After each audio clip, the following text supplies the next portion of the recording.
And there is obviously a political question. I mean, in the Hong Kong Taiwan case, there is China on their back, and it's very difficult to think through the future out because there's no chance in hell that China will give up its claim, and so therefore, if the freedom that Hong Kong has is precarious and getting more precarious all the time. Taiwan at least has more sort of playroom because it has been independent long enough that its claim to being independent, to being sovereign state, at least has a kind of long-term justification. But in both cases, I mean, the future is, and in Korea the same, the unemployment rate is very high. So my interest, I think that one of the areas that we should develop is actually politics of the popular. Politics of the popular, in the sense of most of these movements, really interestingly, is not the same as old civil society kind of politics that is interested in building new structures and is interested in having permanent positions vis-a-vis the government.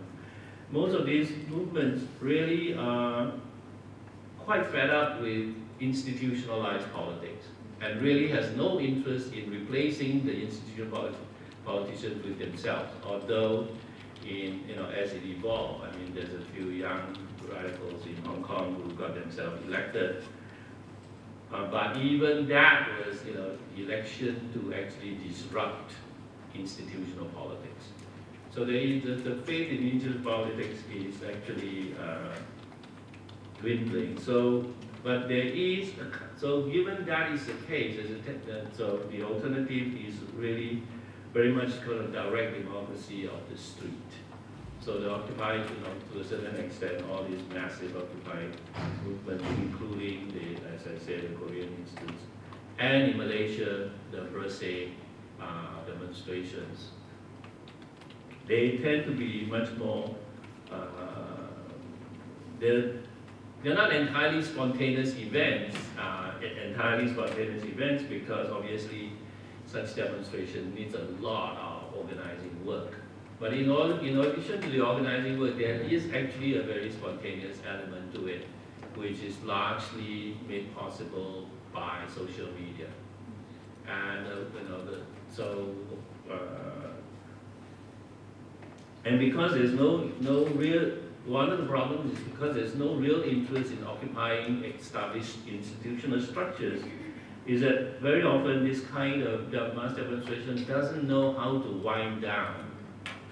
And because it doesn't know how to wind down, there's a risk of violence at the end, because in the end, the forces of the state has to clear the street.